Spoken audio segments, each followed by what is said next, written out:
Welcome to COSM's Micro-Credential program for mindfulness-based social and emotional learning, or MBSL for short. We are so glad that you have chosen this journey with us and have made a commitment to finding ways of integrating powerful practices into your classroom and into those spaces where you may be teaching and leading.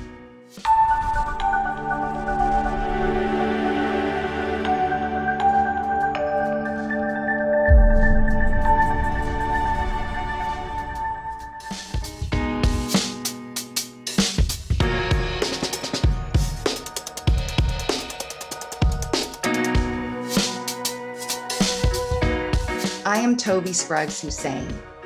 I, along with my colleague, Lindsay Frank, will be co-presenting this introduction video as we move into our learning together. As the program progresses, you'll also meet 4 other experienced educators, and collectively, we'll provide you with a solid and inspiring foundation in MBSEL.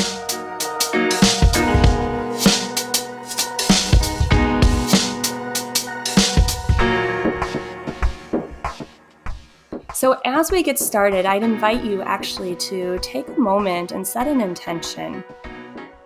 So wherever you are, maybe you're sitting, maybe you're standing, but make a choice and just settle into this space for a moment, being fully present with what's here, where you are, with your body, breath, emotions, and thoughts. And then begin to bring your awareness to this moment, this shared learning, this experience together. And with each breath, realizing that you're able to have this flow of giving and receiving and taking in and giving out, even with the breath, and creating space. And inside that space, seeing what intention comes up for you for taking this micro-credential, this learning. What is your why for this program?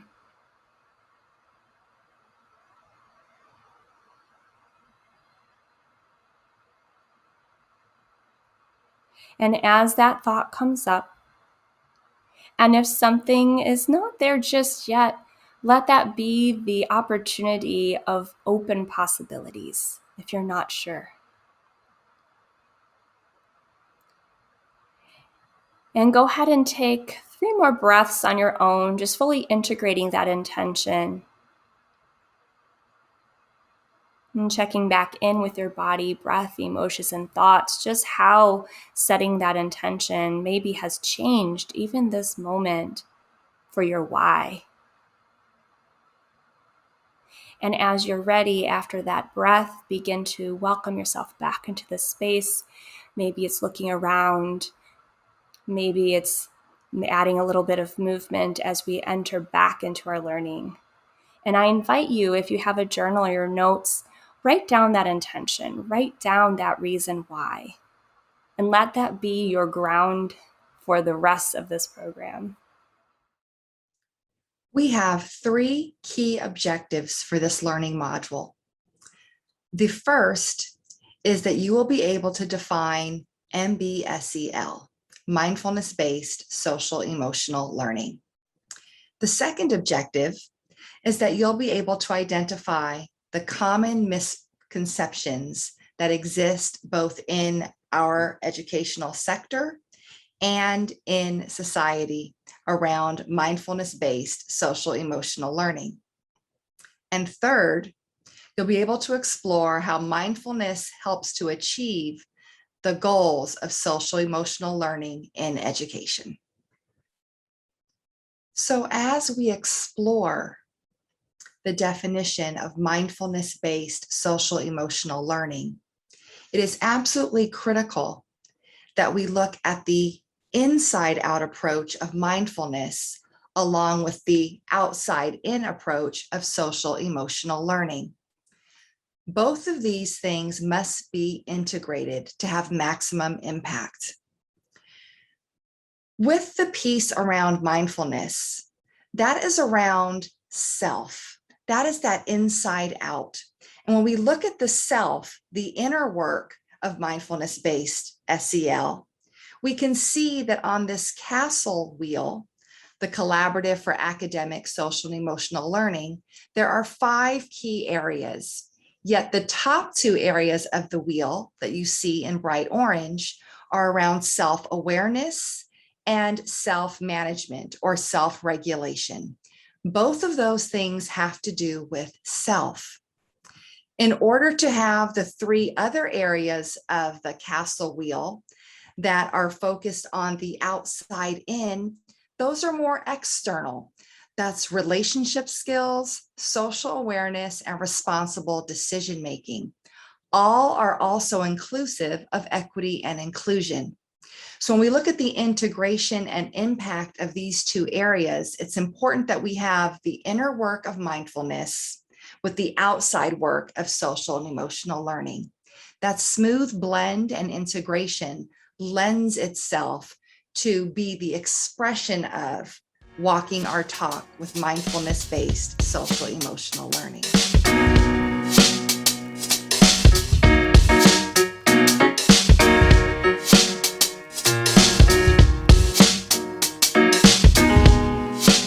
So as we move into this next one, take a moment to just integrate the definition.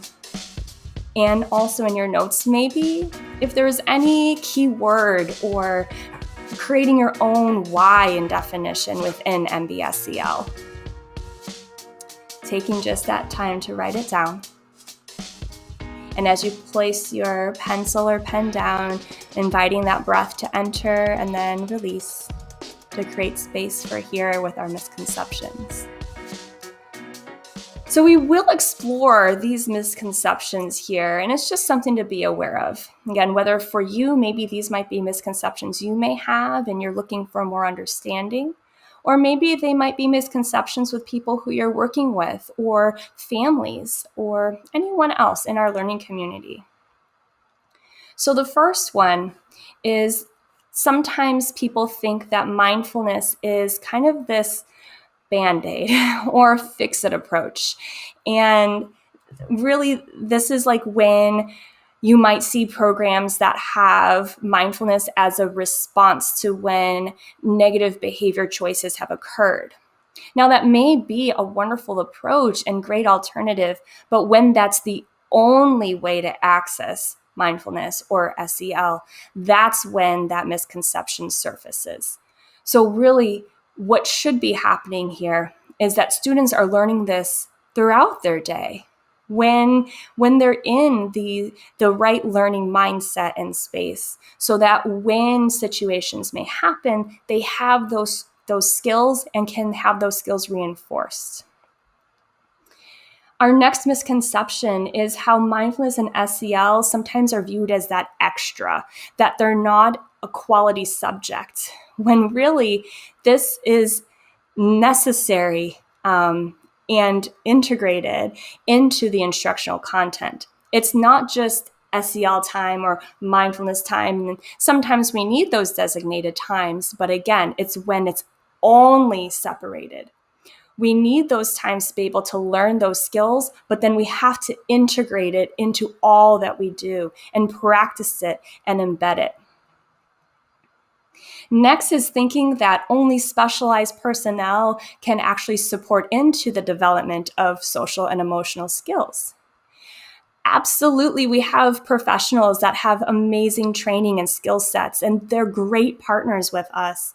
But realizing we're all here as a collective community supporting all of our learners, and all of us are learning our life skills along the way. So all of us have a responsibility to integrate, to teach, to embed, to provide feedback along the way.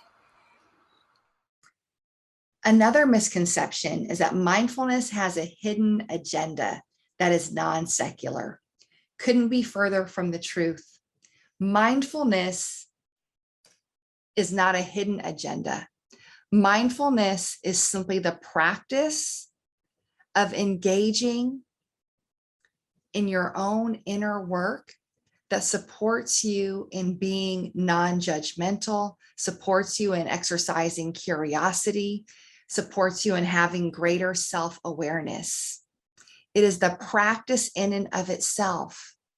Oftentimes, it can just be sitting and breathing, connecting to your own breath. There is nothing religious about that. The act of breathing in and of itself is a natural biological survival skill. And so when we practice breathing, when we practice being mindful, when we practice being non-judgmental, curious, compassionate, kind, when we practice these things, we are simply practicing being a good, well-rounded person.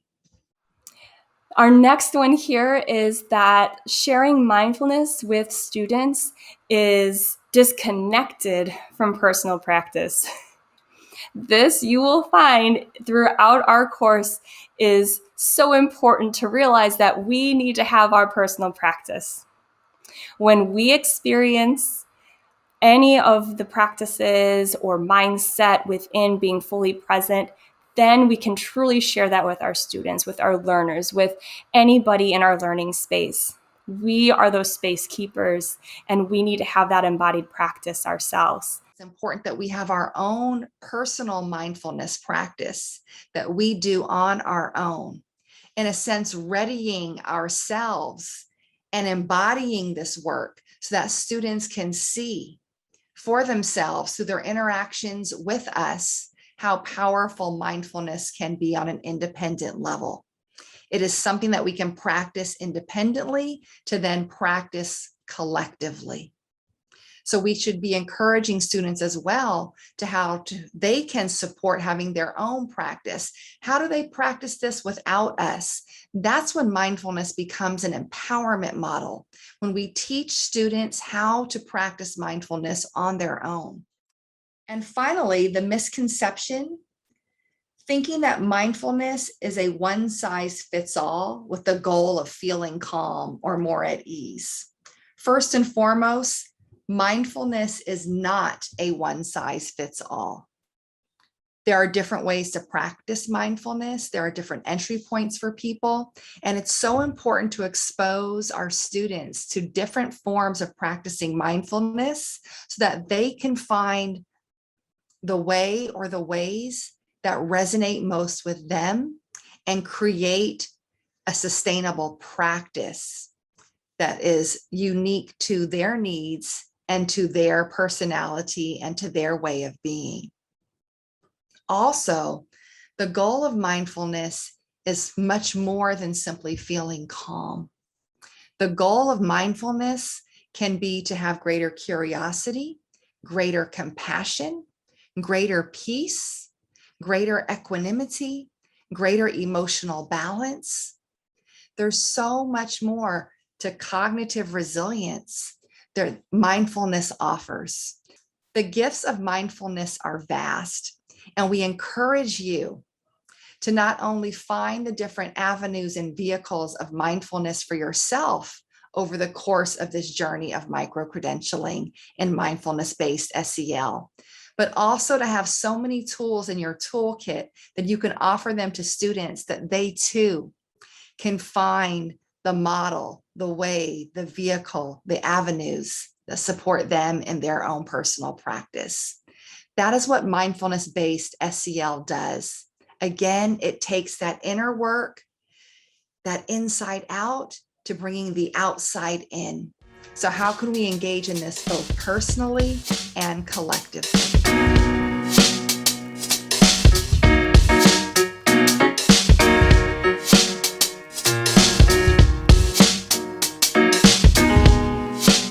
So we are looking forward to continuing to learn together, but there are two resources here that will be really helpful along the way. One is the Educating Mindfully book.